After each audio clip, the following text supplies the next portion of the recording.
ഈ ക്യാമ്പിൽ വരാൻ പറ്റുമെന്ന് വിചാരിച്ചതല്ല. ഇത്രയും അകലെ ആയതുകൊണ്ട് വരാനുള്ള ചെറിയ ബുദ്ധിമുട്ടുണ്ടായിരുന്നു. അപ്പോൾ മാഷ് വിളിച്ചു പറഞ്ഞു, കാവിശ്ശികയുടെ എല്ലാ ക്യാമ്പിലും കൂടിയിട്ടുണ്ട്, കൂടാതെ പിറപ്പ് ക്യാമ്പിലും കൂടിയിട്ടുണ്ട്. വിധ തൊട്ട് 3 ക്യാമ്പിൻ്റെ കോർഡിനേറ്ററായിട്ട് മാഷ് നിയോഗിച്ചിട്ടുണ്ട്. പറ്റില്ല എന്ന് പറഞ്ഞാലും മാഷ് പറ്റില്ല എന്ന് തിരിച്ചു പറയുമ്പോൾ നമ്മൾ പിന്നീട് പറ്റിക്കും. അതാണ് സത്യം. അപ്പോൾ ഞാൻ ഇങ്ങനെ വിധുവിനോട് പറഞ്ഞു, ഇങ്ങനെ മാഷ് പറഞ്ഞു ഇത്രയും വഴിയായതുകൊണ്ട്. കഴിഞ്ഞ വർഷം ഞങ്ങളിവിടെ വന്നിട്ടുണ്ട്. ഇവിടെ വന്നപ്പോൾ വഴി വളരെ മോശമായിരുന്നു. അപ്പോൾ എനിക്ക് ഓൾറെഡി ബാക്ക് പെയിൻ പ്രശ്നം ഉള്ളതുകൊണ്ട് അങ്ങനെ റിസ്ക് എടുക്കാറില്ല. അപ്പോൾ വിധുവിനോട് പറഞ്ഞു, കുഴപ്പമില്ല, 3 ദിവസത്തെ ക്യാമ്പല്ലേ, സെക്കൻഡ് സാറ്റർഡേ അല്ലേ, ഞാനൊരു ദിവസം ലീവ് എടുക്കാം, അപ്പോൾ ഞാൻ കൊണ്ടുവരാം എന്ന് പറഞ്ഞത് കൊണ്ട് മാത്രമാണ് ഈ ക്യാമ്പിന് വരാൻ പറ്റിയത്. വിധു ക്യാമ്പിൽ ഇരുന്നില്ല എന്ന് മാത്രമേ ഉള്ളൂ. വിധുവിന് കവിത കേൾക്കാനൊക്കെ ഇഷ്ടമാണെങ്കിലും കുറേ നേരം കവിത ആസ്വദിക്കാൻ പറ്റില്ല. കൃത്യമായ വായനയും അഭിപ്രായമുള്ള ആളാണ്, പക്ഷെ കവിതയോട് ഒരു അകൽച്ച.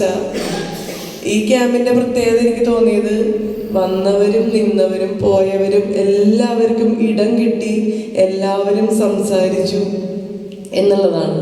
ഹൃദയം തുറന്ന് നമ്മളെല്ലാവരും സംസാരിച്ചു. എന്തൊക്കെ ഉണ്ടെങ്കിലും, എത്ര നല്ല ക്ലാസ്സുകൾ ഉണ്ടെങ്കിലും അതിന് മുകളിൽ ഭാവനയും സെൻറ്റും ഉള്ളിൽ കയറി നിൽക്കുകയാണ്. അത് പറഞ്ഞതോടുകൂടി മനസ്സ് മുഴുവൻ ബ്ലാങ്ക് ഔട്ടായ പോലെ, തലയിൽ ഒരു ഭാരം വന്ന പോലെ. ശരിക്കും അതൊരു വലിയൊരു അനുഭവമായിട്ട് കൂട്ടുകയാണ്. പിന്നെ എല്ലാവരും പറഞ്ഞ പോലെ തന്നെ കാവിശ്ശിക എന്ന് പറഞ്ഞു കഴിഞ്ഞാൽ എന്തൊക്കെയോ ആണ്, എന്താണെന്ന് പറയാൻ പറ്റാത്തൊരു അനുഭവമാണ്. ബിജു മാഷിനെ നമ്മൾ പരിചയപ്പെടുന്നത് വിധ ക്യാമ്പിലാണ്. വിധ ക്യാമ്പിൽ മാഷിന് എന്തോ സൗകര്യമായിട്ട് എന്നോട് ഗുരുവായൂർക്ക് പോകാൻ പറഞ്ഞു. അപ്പം ഞാൻ ട്രെയിനിൽ പോയി. സുഭാഷ് മാഷ് തൃശ്ശൂരിൽ നിന്ന് ട്രെയിനിൽ നിന്ന് കയറുക ചെയ്തത്. ഞങ്ങൾ രണ്ടുപേരും പിന്നെ അവിടെ നിന്ന് ചൈനയും കൂടിയാണ് ഗുരുവായൂർ ചെല്ലുന്നത്. അപ്പം നമുക്ക് ബിജു മാഷിനെ അങ്ങനെ പരിചയമില്ല. അവിടെ ചെന്നപ്പോൾ ബിജു മാഷ് അന്ന് അവിടെ ഇല്ല. പ്രിൻസിപ്പൽ സാർ പറഞ്ഞു, ബിജു മാഷ് നിങ്ങളെ എല്ലാം ചെയ്യും എന്ന് പറഞ്ഞിട്ടാണ് പോകുന്നത്. പിന്നെ നമ്മൾ ക്യാമ്പിൻ്റെ അന്ന് ചെല്ലുമ്പോഴാണ് ബിജു മാഷിനെ കാണുന്നത്. അപ്പോൾ ബിജു മാഷ് ഓടി നടന്ന് നമ്മുടെ കൂടെ എല്ലാം ചെയ്യും. കറണ്ട് പോയാൽ ബിജു മാഷിനെ വിളിക്കും, ജനറേറ്റർ വേണമെങ്കിൽ ബിജു മാഷിനെ വിളിക്കും. എന്ത് കാര്യത്തിനും ബിജു മാഷിനെ വിളിക്കണമായിരുന്നു വിധ ക്യാമ്പിന്. ഒരു പുലിയാണ് നമ്മുടെ മുന്നിൽ നിൽക്കണേന്ന് അറിയാണ്ടാണല്ലോ നമ്മൾ എല്ലാ പണിയും മാഷിനെ കൊണ്ട് ഇടിപ്പിക്കായിരുന്നു വിധ ക്യാമ്പിൽ വന്നിട്ട്. അപ്പോൾ അന്നോട്ട് വളരെ ആദരവാണ് ബിജു മാഷിനോട്. അപ്പോൾ രാമണി മാഷിനോട് പറഞ്ഞു, നമുക്ക് വിട്ട് കളയണ്ട, കൂടെ കൂട്ടാ, എല്ലാത്തിനും നമുക്ക് ഉപകരിക്കും. അയ്യോ, ജയകുമാർ മാഷ് ഇത്ര ആക്റ്റീവായിട്ടുള്ള ഒരു ക്യാമ്പ് ഞാൻ കണ്ടിട്ടില്ല. എല്ലാ ക്യാമ്പിലും ജയകുമാർ മാഷിനെ കാണും, പക്ഷെ ജയകുമാർ മാഷ് അവിടെ ഇരിക്കും, ചിലപ്പോൾ വല്ല ചർച്ച ചെയ്ത് കോർഡിനേറ്റ് ചെയ്യുന്നല്ലാതെ ജയകുമാർ മാഷ് ഇത്ര അധികം നമ്മളോട് സംബന്ധിച്ച ക്യാമ്പ് എൻ്റെ ഓർമ്മയിൽ ഇല്ല.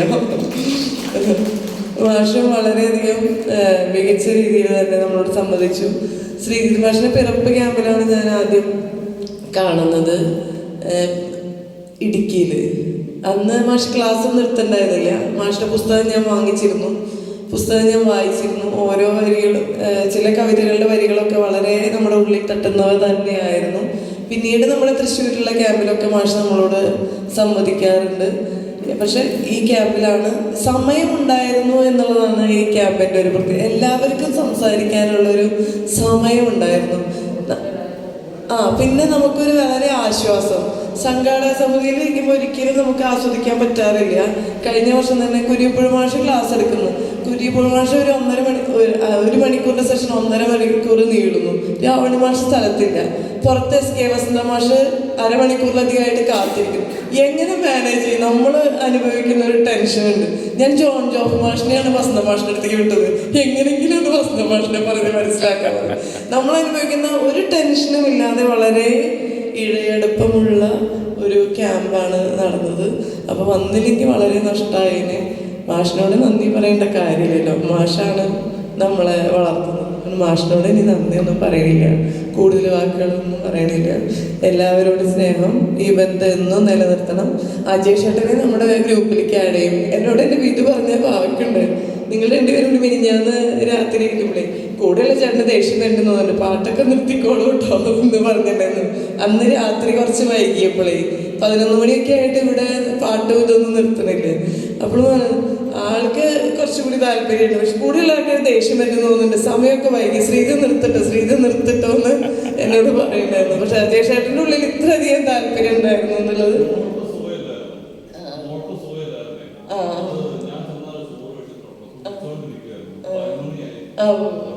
അതുകൊണ്ടാണ് ഇന്നലെ ഞാൻ പറഞ്ഞത് ഇന്ന് നമുക്ക് നേരത്തെ നിർത്തണം എന്ന് പറഞ്ഞ്. എല്ലാവർക്കും പ്രത്യേക സ്നേഹം നന്ദി.